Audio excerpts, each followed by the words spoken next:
Hello and welcome to another Prima discussion. Yeah, I think I've decided on that name. So today, I guess we're going with that topic. Yeah, we often talk about devil fruits in the One Piece community, right? And trying to rank them, well, that's a complicated matter. Just remember, devil fruit can be good in the hands of some person, but bad in the other. Like some cases of that are, I feel like Buggy is not using his fruit at the best, the Cannon Caribou is not using his fruit the best, and there are so many other examples that are just that saying like that devil fruits are a complicated matter that you can't necessarily rank them. But it's still something many people do that. So I often thought about making this video, but the video from Grand Line Review, which aired recently, That's when I wrote the script, it was recently, but this video has been out for like a few months now, I think. Well, anyways, Grand Line Review's video of the top 20 best devil fruits in One Piece. It gave me the last push to actually make this video, because on this video there appeared one specific devil fruit that I just couldn't agree that it's at least in the top 20 mark. It's way worse and it's completely overrated. You probably read the title and know why I'm talking about this here, and even though I'm a fire elemental, I have to say that this fruit is completely overrated and there are way better fruits out there, even if it's a Logia. So let me say it out loud and clear, so that even the people in the back can hear it. The Mera no Mi is one of the most overrated devil fruits in the universe. In the series. In the series, there is no fruit that's more overrated than the Mera no Mi in my opinion. Well, I guess Blackbeard's fruit is also like, I feel like many people overestimate it. Like the thing of him deactivating devil fruit's powers if he sucks them in with his darkness ability or something. I feel like that's a bit overrated. Like, he can still get hurt quite a bit. Like we saw in pre-time skip where Luffy basically one-shot him with just a gear second attack. I don't know, I'm still not sure how strong Blackbeard actually is. But that's not a topic today here. The Mera no Mi is one of the most overrated fruits in my opinion. And now let us get into this whole, it's not really a discussion, this whole debate of mine, why the Mera no Mi is completely overrated and why you should hyping this fruit up. So before I actually get into it, yes, I know it's a Logia, so it obviously has the classic Logia strengths. Like, we saw that Logias can't get hit by people who don't have Haki, which makes it a very strong fruit if you actually eat it at the beginning of your journey or something. But there's still the cases of a Logia fighting another Logia, and that already makes like everything, nullifies it. Like, Ace couldn't win against Smoker and Alabasta, even though Ace was the second commander of Whitebeard, was supposed to have all types of Haki and all these different things. And Smoker wasn't that strong at that point. It's just my opinion here. And yes, if you think about a few things here, that also means that fire generation and the other things that the Mera no Mi can do are not very unique in the One Piece. The word that I'm thinking here is fire generation. Fire generation is something that many people can do here. Just think about the most obvious answers. Sanji, who's here on the picture, Luffy, Lucci could also produce fire, and Pearl from the Barati could also produce fire, or at least use some fire-based abilities. Those are just 4 examples of people who can just randomly generate fire. There are so many more in One Piece, and it's just isn't like if Sanji can just turn his leg on fire, if Luffy can just ignite his skin because of friction of rubber or something, it's just a case of that fire is not unique. And I'm not sure if we want to think about how hot the Mera no Mi flames are compared to like the flames that Luffy or Sanji produce, but we don't know that. And because we don't know that, I can only think that they can do the same amount of destruction. So fire generation is the point here. And this is something many people can do, and the Mera no Mi is already losing out in like its uniqueness. Now we come to the second point. What I have here is something that we more recently actually saw in the Well, it's obviously already really revealed in the manga, but now, in the anime, I mean. And in the manga, we also seen it more and more usage, like in the fight between Zoro and... Well, this Wano fight, if I want to make it less clear. Anyways, I'm talking about the fire cutting ability from Foxfire Kinemon's sword style. And this ability is insanely insane. Like, think about this. Zoro and Kinemon and every other swordsman, because this ability can be learned by every swordsman out there. They have the ability to cut through flames. And they can cut even through flames like from King, from Kaido, through all of these different things, through the fire homies from Big Mom. All these things can be cut, and they are probably the most hottest types of fire out there. So if this this sword fighting style spreads around the world, and then there's the Mera Mera no Mi user, they are completely useless. Every attack they're going to do is just going to cut apart, and boom, every advantage they have with their fire abilities is just going to be gone. Now the question is here, would the fire cutting ability work even if they turn their flames into bodies, like into their body into flames?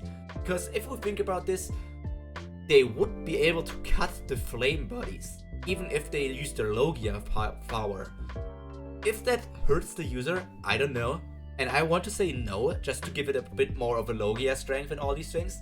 But it's still the point stands that fire cutting nullifies a lot of the good stuff that we've seen about the Mera Mera no Mi. And also, this is also Zoro and Kinemon can also generate flames with this. This style here, the Foxfire style, is not only about cutting flames, but they can also produce flames with their blades. So another case of people just producing flames without having the fire fruit. And now we come to a few other cases. We all know that there are all kinds of devil fruits out there, and fire is it's a popular power, and many manga creators use it just to make things more interesting, more spectacular, or more burning, blazing, fired up. And here are a few examples of other devil fruits that just do the same thing, but with more variety. The first example is the most obvious. We have Akainu, or Sakazuki if you want to call him that. So he has the magma fruit. And the magma fruit is said to be just an upgraded version of the Mera Mera no Mi.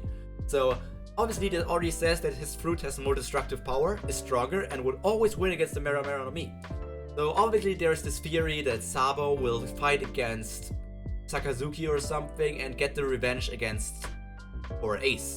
But we don't know if that's actually going to be the case.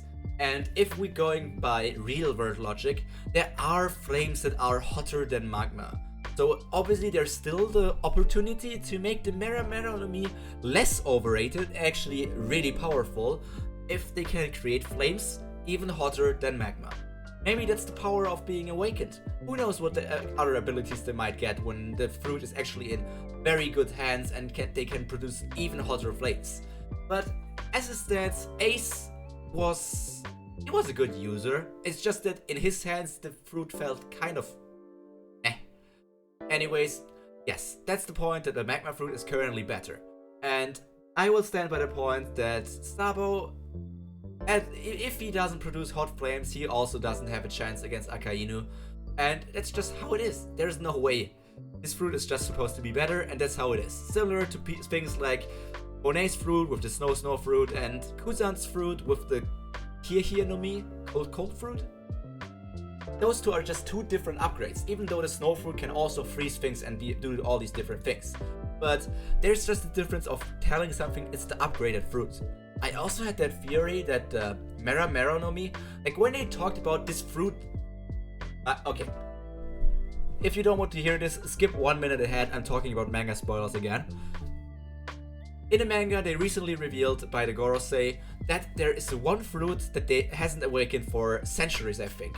And there are theories of it being like, was it Tama's fruit? Was it Luffy's fruit? Is it Blackbeard's fruit?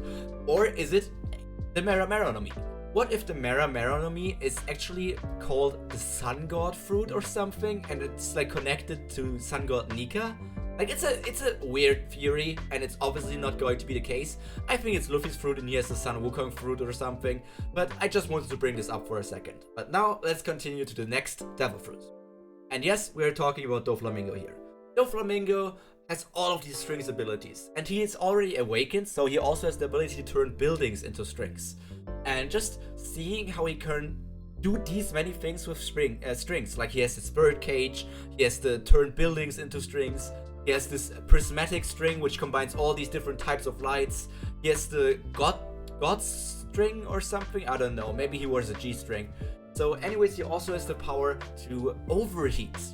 His strings just turn into flaming strings, just firing out different things. So he has not only all of these powers of strings, but also the power of fire. He's just way better. If I wanted to eat a fruit, I would rather eat the Ito no Mi, the string fruit, compared to the Mera no Mi. And now let's get to example 3. This one I might be a bit more of a downgraded version, because it's a paramecia first of all. So Oven has the hot fruit, I think it's called. And he can heat up his body, and with that he can also heat up like everything he touches. Ace can probably do the same thing, but or like not Ace, but people with the Mera no Mi can do the same thing, but also with ranged attacks. But technically speaking, Oven can probably also do ranged attacks, like he would heat up his arm to maximum degrees in something and then punch really fast, and that heat would also form a fire fist, like a Hiken. And well, I don't know. Obviously the warm or hot fruit is a bit of a downgraded version of the Mera no Mi, if you want to call it. It's like the Mera no Mi if it wasn't a Logia. But it's still just the same ability that has... It's still a fire ability or a heat ability. And I think there are usages for this that the Mera no Mi would be, I guess, not be able to do. But this is my weakest example of a different devil fruit that has the same abilities. But because next there is something way stronger, and I'm talking about one of the Yonko here. It's Big Mom. We all know that Big Mom has her homie Prometheus. And this homie is like all around fire. It's like a sun, and it's insanely hot and probably just got cut by fire cutting. Another case of fire being way too overrated. Anyways, yes, this soul fruit has the ability to give life to fire. Like with her homies and giving out soul energy, she can just turn every kind of object or like things that doesn't have a soul into a homie, which apparently includes like things like a storm cloud, something like fireball, something, all these different things. Could she create a water bowl homie? Or would that homie be obviously negated because it's water, seawater? I'm not sure about that case, because there are cases like with Moria where salt was the obvious weakness, and if the zombies ate salt, the shadows would gun out. But is it that it should be the same case for a soul fruit? Like if a homie eats salt, they might lose their soul? I think that's something Oda hasn't thought about, or just nobody ever tried. But we're not here to talk about this, like different cases of the soul fruit. We're here to compare more about the Mera no Mi. And thus, before I go to the actual last example, I already talked about Luffy generating fire, and there were theories of him like being able to do that. Same to Sanji, because they have Lunarian powers and all these different things. But for Luffy, I think it was the friction of rubber, and for Sanji, it was like the passion of his heart, which is an even more stupid explanation. But the last fruit we're going to talk about at this point is Katakuri's devil fruit, the Mochi no Mi, which is apparently an upgraded version of Luffy's Gum fruit. So it's the only example that we have of a special paramecia, which means he's a paramecia, but because he has like these abilities with his future side and all these different things, he can transform his body, and because he can turn his body into Mochi, he just makes holes into his body so that they go through him, which is a quasi-Logia. And not only has he all these different abilities similar to Luffy's Gum fruit, and he probably can't use his gears or something, but he has all these stretching abilities, these different Mochis, his jelly beans, and also his advanced observation haki, which doesn't really matter in this case because we're talking about devil fruits. But his Mochi, he can also fire off grilled Mochi or burnt Mochi, which is just fire Mochi. he can literally produce fire as well, like everybody else, and then combine it with his insane variety of different Mochi abilities. And this is just another case of a fruit that has more variations and more like usability compared to the Mera no Mi, which can just produce flames. So, but now the last point I have written here are racial powers. And like I said, there is recently the reveal of our boy King, and King is a member of the Lunarian race, maybe the last one or one of the last ones, and they have the like pyrokinesis ability where they can control flames. And this is also why I meant that maybe Luffy or Sanji are members or are half Lunarians or have genetic somethings of them, because they can just produce flames like that. But everybody can produce flames if they're trained enough in One Piece. And if you train enough and can produce flames, that's already like negating a bit of the fire ability of the Lunarians and also of the fire abilities of all these different devil fruits if you can literally just do it with enough training. And I think that's why, in my opinion, the Mera no Mi shouldn't be in the top 20 best devil fruits in One Piece. It is not, like, don't get me wrong, it's not a bad devil fruit. It still has all the Logia advantages and it's still very destructive. But there are way better things out there and so many countermeasures. So in my opinion, if you get a devil fruit or can decide which one to get, don't go for the Mera no Mi. If you can hear my dog barking, I apologize. So anyways, this I guess was another part of my Prima discussion, One Piece discussion with Pyro Prima, and I hope you enjoyed me ranting about why the Mera no Mi is just not that good. And I hope we can hear each other again in the future. Until then, stay hot, stay safe, and stay cultured. Pyro out.